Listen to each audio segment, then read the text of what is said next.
Mass intentions. Thanksgiving Mass for all the graces and blessings received, offered by TV Satin and family. Itul Punto, Clarita Flores.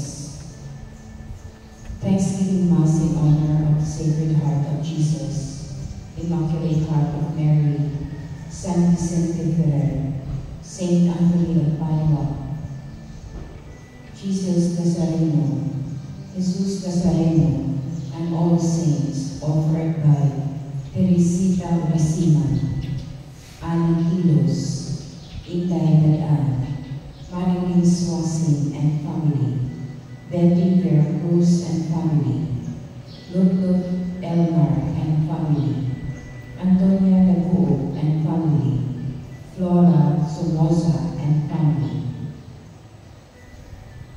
In prayer for the eternal repose of Candida, Apolinar, Pilar, Imiteria, Candida, Alfredo, Raul, Alberto, Milagros, Maxilinda, Marino, Composa, Ruby, Angel, Florencia, Gilasha, Junicio, Jesusa, Martin, Alfredo, Edelberto Jr., Estelita, Rosa, Ignacio, Sosima, Benigno, Maricar, Fidela, Alfonsa, Patricia, Manuel Jr., Don Paulo, Salvador, Chudusha, Paulina, Lunela, Florencio, Erenia, Flaviana, Junicio, Cecilia, Hermenegildo, Anacleta, Ignacio, Eustaquio, Maria, Doroteo, Agustina, Ignacio, Anacleta, Iluvides, All Souls, Silverino Jr., Versicel, All Souls, Deborah, Remily, Isidro, All Souls, Eutychio, Romana, Amadora, Balbino, Perseveranda, Ramon, Norbert, O Leonora.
Sa Diyos na makabalahong sa tanan, ug kaninyo maigsoon, nga naglamas sa kaguyam, sa una-una, sa pulong ug sa buhat, ug sa wala pagbuhat sa kinahanglang buhaton.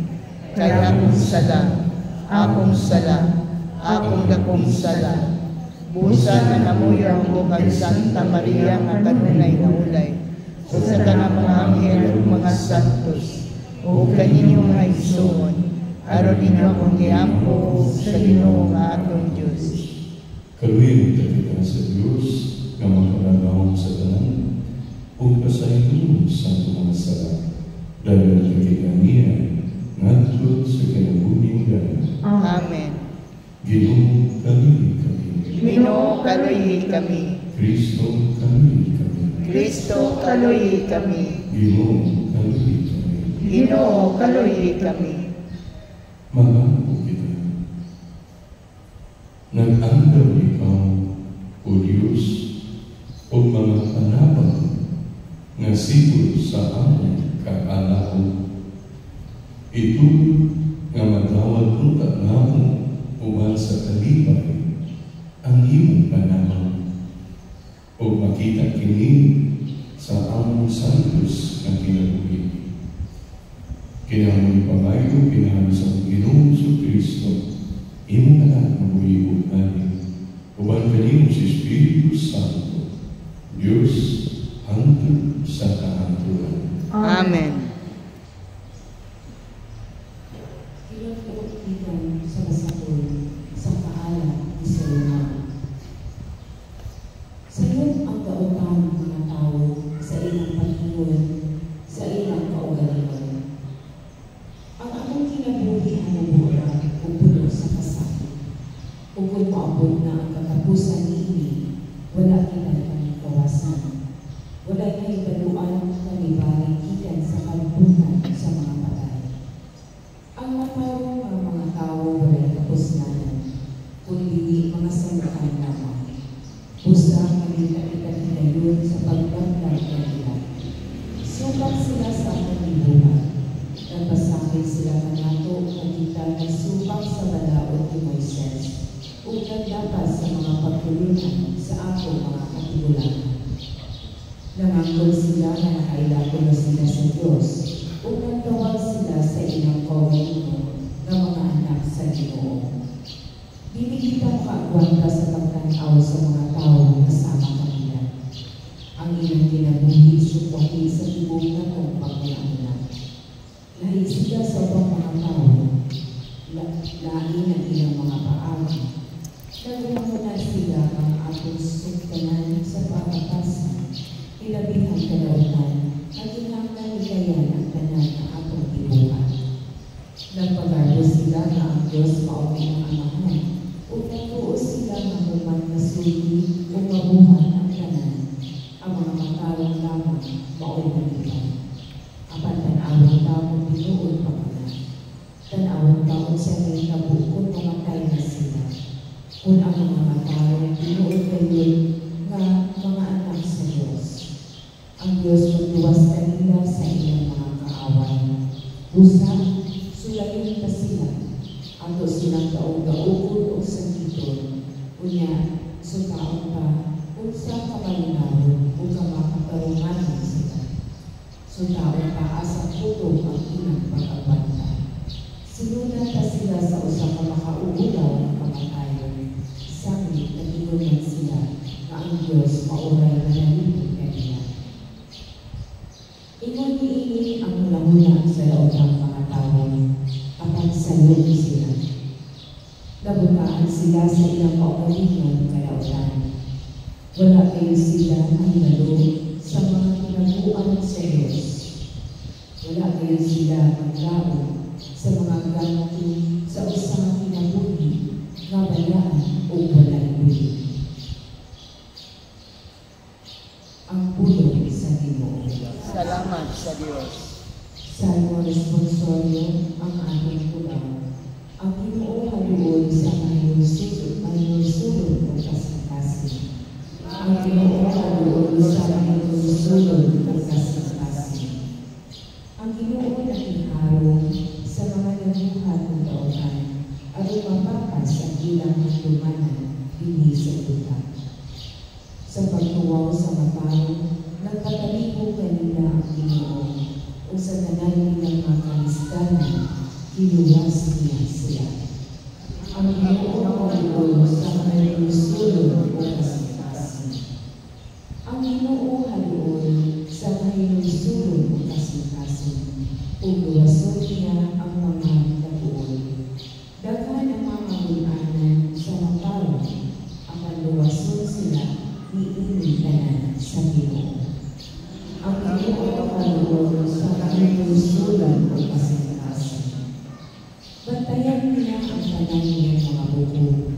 Walay usa ka hila nga mabali.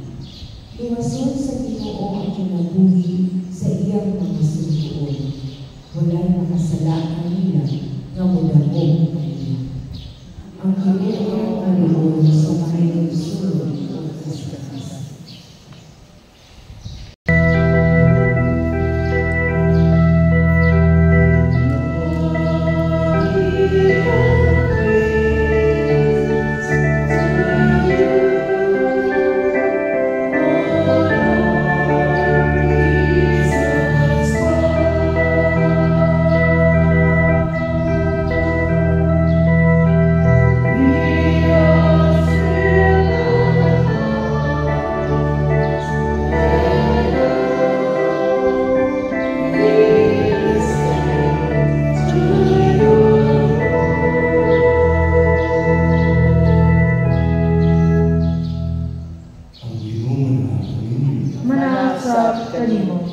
Pagbasa, gikan sa Santos nga Evangelyo, sumala ni San Juan.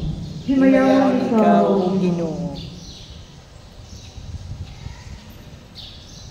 Umangin, isulod si Jesus sa Galilea. Dili siya buod usul sa Judea, kaya kadakuhan sa mga Hudyo dito nagtimuhaman pagpatay kaniya. Niyato di kayo na hapit na ang pamilya sa mga kaya. Sa naglakaw na ang iyang mga isuon nato sa pamilya, si Jesus ianto usa. Apan wala siya magpasaya-saya. Ibila sa mga tao sa Jerusalem niyon, dili ba maupini siya ang ilang buod pasyon. Tanawa, nagsulti siya atubangan sa kadaghanan, apan walay nagsulti bisan unsa bago kaniya. Tungod ba kaha kay nasayo ang mga pangulo na siya ang Mesiyas? Apan pinagkabot sa Mesiyas, walay masayo kung tagadiin siya. Apan kinangtanan, masayo tagadiin kini kaupanan. Samtang nagtulog si Jesus sa templo, miingon siya sa puso ng tingog. Nakaila bagay kamo kanako, ug nasayod ba kamo tagadiin ako. Apan wala ako muanhi sa akong pagalingon pagbuod. Ang nagpadala kanako magbuod. Wala kamo makailan kaniya. Apan ako nakailan, kaibigan man ako kaniya, o siya man ang nagpadala kanako. Unya pisuay sila sa pagkakpo kaniya. Apan walay nakahimong ini, kay wala pa man moabot ang iyang panahon. Ang Ebanghelyo sa Ginoo. Dahil ikaw, O Kristo.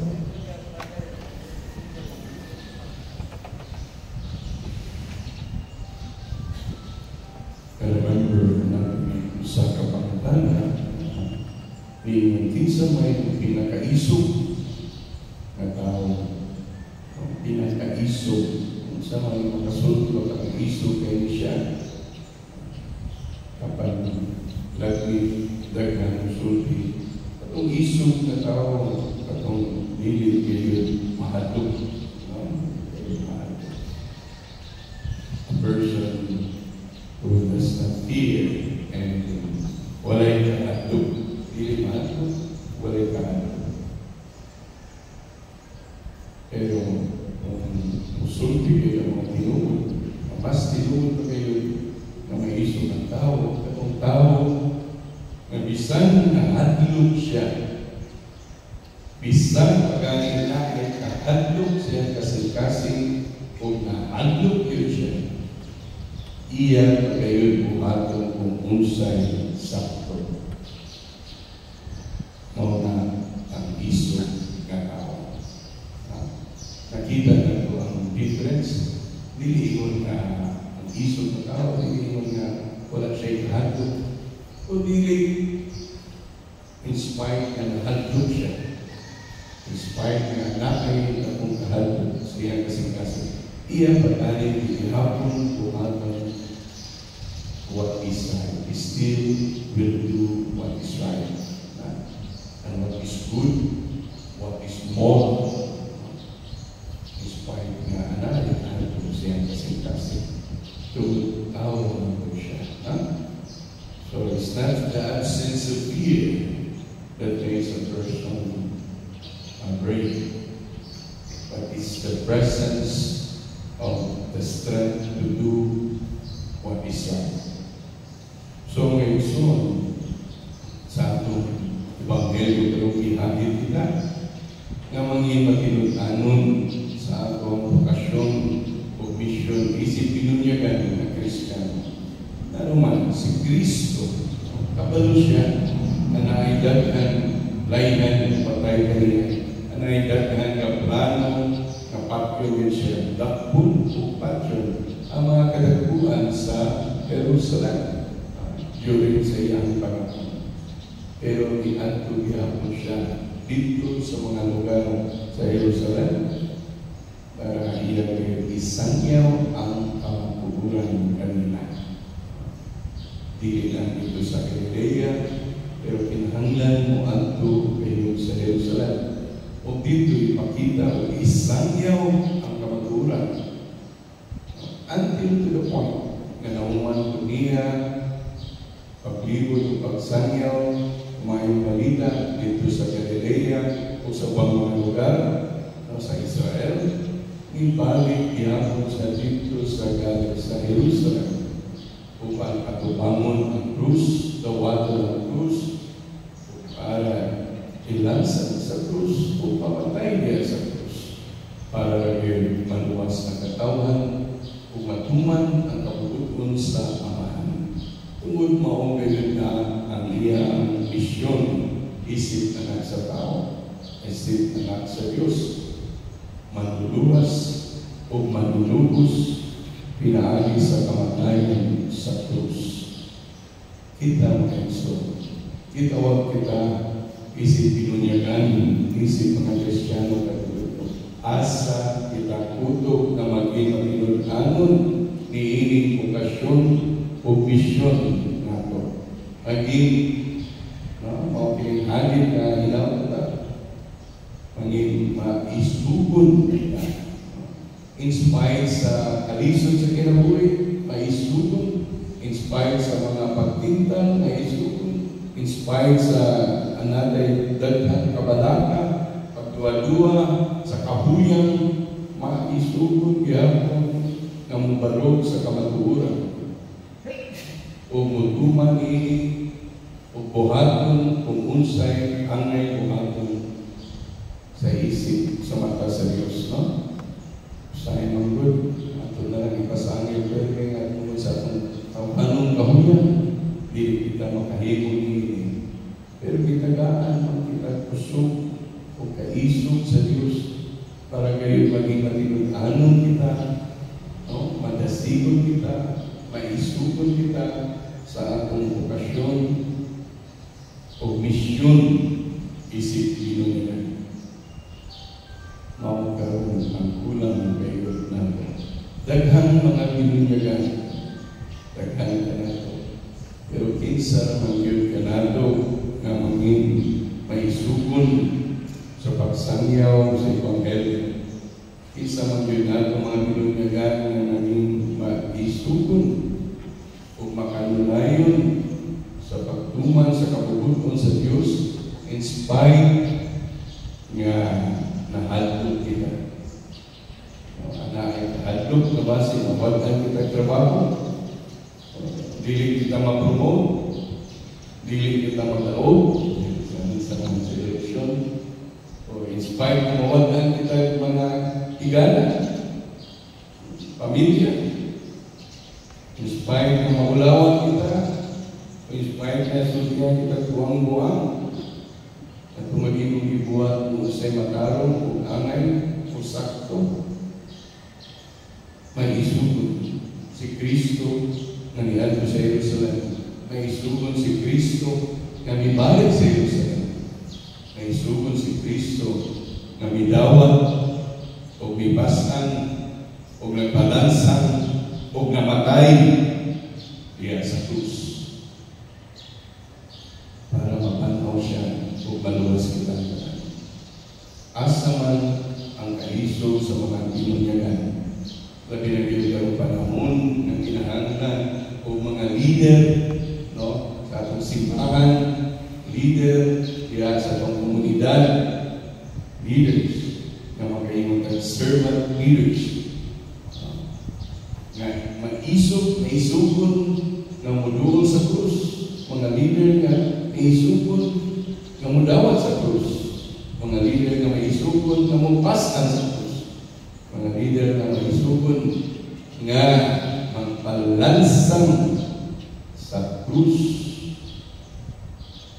become a real and true servant leader na gitawag. Si Kristo kabato siya. Nahandog si Kristo.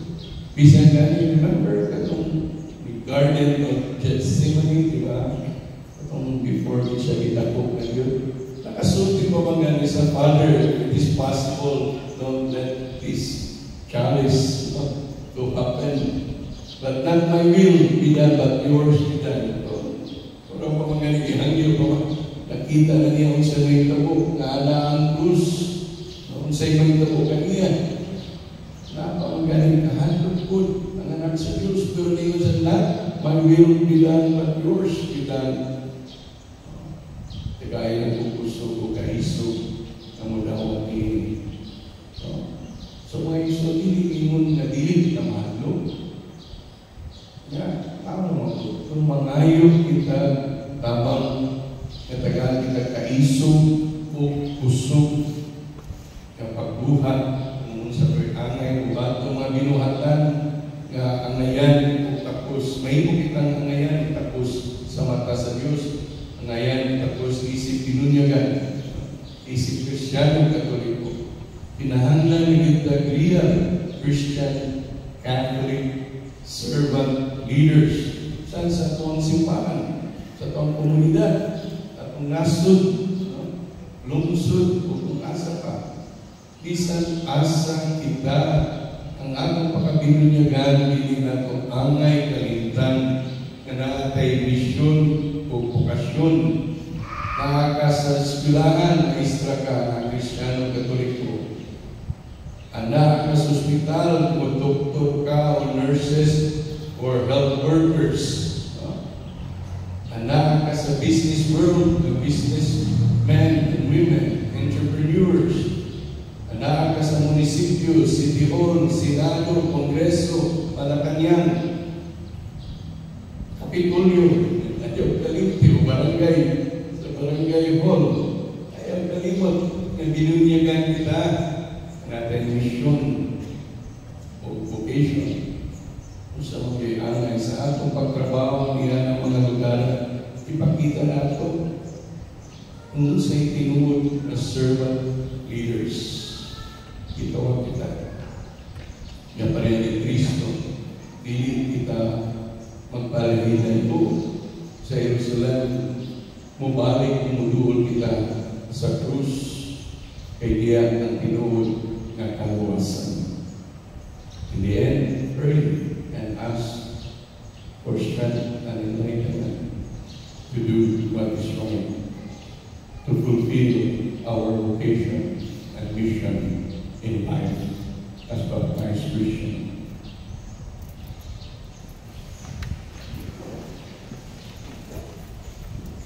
Sa atong pagpanaw, kinabuhian, mangayon kita sa kadasig, sa pagtuan o sa pagbuhat, sa kamatuguran.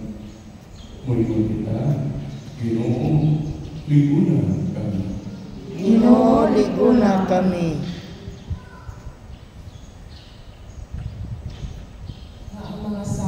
simbahan, manikamo sa pagsanya sa maayong balita ni Jesus ngadto sa tibuok kalibutan. Mag-ampo kita sa Ginoo. Ginoo, liguna kami. Nga pinaagi sa pagpanatong sa mga giantos ni Jesus dito sa krus, ang mga tao magkabig o mutuo. Mag-ampo kita sa Ginoo. Ginoo, liguna kami. Nga magpalinawon kita pagpuyo diha sa akong pamilya, diha sa akong kasilinganan, o diha sa akong parokya. Mag-ampo kita sa Ginoo. Ginoo, liguna kami. Nga ang mga masukiton o ang mga kabus, makasinati sa mga alin o mahigugmaong presensya ni Kristo. Mag-ampo kita sa Ginoo. Ginoo, liguna kami. Nga imo ang isipon na tapos o mapusganon alang kanamo, nga ang halandong kyuyo kamumon, mabayang naman po sa altar sa mga santos. Mag-ampo kita sa Ginoo. Ginoo, liguna kami. Nga ang mga matubuo gihalina sa katapusan, makatagapang sa kalinaw, dito sa langitong bulayanan. Mag-ampo kita sa Ginoo. Ginoo, liguna kami. Ama sa langit, ipadala mo ang iyong anak aron mag-antos alang kanamo. Itulog na pinaagi sa among pagtuo diha kaniya. Manglimpayso kami nga mabatukan namo ang kakulang sa pagtuo o sa kalibutan. Kini among gipangayo pinagi ni Kristo among Ginoo. Amen.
Dawaton ta sa Ginoong sakripisyo gikan sa imong mga kamot, alang sa pagdayeg ug paghimaya sa iyang ngalan, alang usab sa atong kapuslanan ug sa tibok niyang santos nga simbahan. O Diyos nga makagalawang sa tanan, ang mapaangin na lamong iyong sakripisyo, magpating kawas ang taganamos sa salan, ug magtabang kanamo sa pagtuon kanimo, uban sa putli nga kasing-kasing. Kaya magipangayo pinagi ni Kristo ang Ginoo. Amen. Ang Ginoo Manausap kanimo. bayo ang inyong mga kasing-kasing. amo ng gibayaw ngadto sa Ginoo. Magpasalamat kita sa iyong atong Diyos. Ang ayong matarong. Santos mga anghels na tunghay o makadalaw sa tanan. Ang ayong matarong kayo na magpasalamat kami kanimong karunayo sa tanan dapit. Kaya imong kabubuton na magpasalamat kami kanimo pinaan sa paghukom sa kaugalingon. Ang kinimo ay makabadyo ka namong mga makasasala sa among kamakahitas mo. Ug aron sa among pagkaon sa mga minuto, gumikan sa among paghukom sa pagkaon, makasulod ka kami sa imong kamaluluyon o kaayo. Ug usa para sa mga anghel o mga santo sa langit, nagasayaw kami sa imong himaya, luyog sa walay mundo ng pang-awi. Santo, Santo, Santos nga Ginoo, Diyos sa kagahuman, puno ang langit ug yuta sa imong himaya, usana sa kaitasan. Daygon ang nangani sa ngalan sa Ginoo, usana sa kaitasan. Santos ikaw ang tumutugulan sa tanang Santos. Ipadala ang Espiritu ang pagsantos ng mga grasa. Aron may mutiyan ang kanamo na gawas sa dugo ni Jesucristo ang Ginoo. Sa pagpasakit siyang pagulino, may kuha siya upang may pasalamat kanino. May bigas binatag niinin ito sa mga pinuntan o biingon. Dawaga kinininyo na tanan o tanan. Kaya kinimang akong lawas ay tubig alam kanino.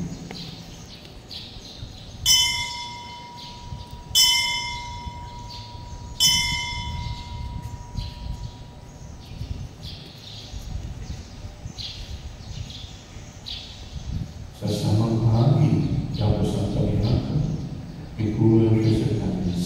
May pasalamat sa iyo pagkusa. May hatag niining at sa mga tinungan o liitimon. Dawa ka kayo o pag-ilog ka mga tanan, gitan pinili.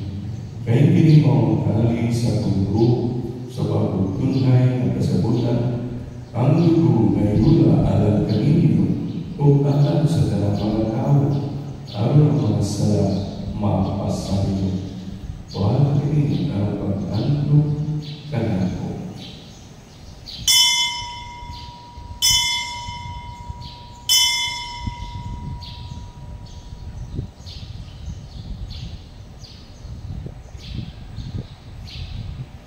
Kini ang misteryo sa pagtuo. Si Kristo namatay, si Kristo nabanhaw, si Kristo mobalik nganhi. Aron paghandom sa pagkayo ng pagpabanhaw ng Jesucristo, nagahalag kami kanino mga pinigpahang sa kinabuhin o kami sa kaluwasan.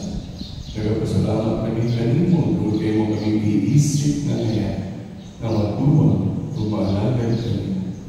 Ipon kami ng mga ramat sa damas o dugo ni Kristo, magkayo sa iya sa Espiritu Santo. Pinulibigin mo ang iyong simbahan sa tibok kalimutan. Iwang mga hindi kami diyan sa Tugma, Ubali Francisco, Papa, Enolito ang Obispo, o sa tanang mga pari. Pinundiyo sa pag-among mga isuon na nangamatay. Malaungkot na mabandong sila, o ang tanan na namatay kaya simong kaluli, dahil silang tanan sa pagsunod mo sa kahayag simong nung gawin kami tanan. Imo kami nangayan na makaakbit sa kinabutunay o ni Maria ang inahan ng kulay sa Diyos.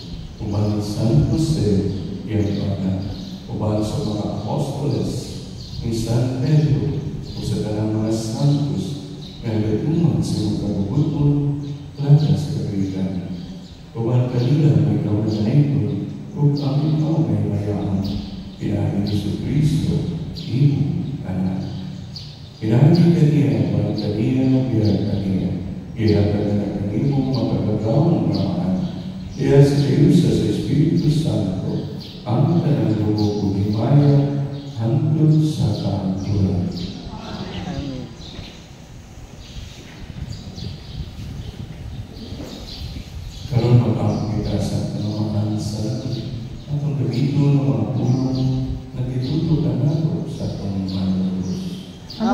namo nga naa sa langit, pagaygo ng imong ngalan, umabot ka namo ang imong gingharian, matuman ang imong pagbuot dinhi sa yuta mayroon sa langit. Ang kalano namo sa matag adlaw, ihatag ka namo karong adlaw, ug pasayloa kami sa among mga sala. Maingon nga nagapasaylo kami sa mga nakasala kanamo, ug dili mo kami tugyan sa mga panulay, hinunuan wasa kami sa tanang dautan. Mangayon kami kanimo Ginoo, mo kami iwason sa tanang dautan. Hatagin kami sa kanila, hihingi panahon. Ang pinapangan sa imong kaluoy, mahabigay kami kanunay sa sala, kung may layo sa tanang kasama. Saan ka nagapaabot kami ng malaumon sa pagbalik ni Yesu Kristo, among manunubos. Kayo mo man ang gingharian, ang kahubugang himaya, hangtod sa kahangturan. Ginoong Yesu Kristo nag-iugal sa imong mga apostoles. Ang kalinaw, ibinig ko kanina. Ang among kalinaw, ihatag ko kanina. Ayaw tanawa ang among mga sala, kundi pagsagig sa imong simbahan. O sino-sino kapulutan, at agi kami sa imong kalinaw o kayusa. Ikaw na buhay o hari, hangtod sa kaanturan. Amen. Ang kalinaw sa imong kanunay, mananahan. Manausap kanimo. Ipakita ka ang inyong suunay.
Ginoo, dili ako angay nga mokalawat kanimo, apan ipamulong lamang ug mamaayo ako.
nausan kami, gikan sa karaang kinabuhi, nganto sa manto, itukod Ginoo, nga kami nanibiya na sa daan na kadabutan, mabago sa kasantos sa kasing-kasing. Kanyang kibangan, pinahagi ni Kristo ang Ginoo. Amen. Ang Ginoo na kanino, Manasab kanimo. ug ang panalangin sa Diyos ng pagkakaroon sa tanan. Ama, o Anak, Espiritu Santo. Amen. Tapos ang misa na nagkalinaw ni Kristo. Salamat sa Diyos.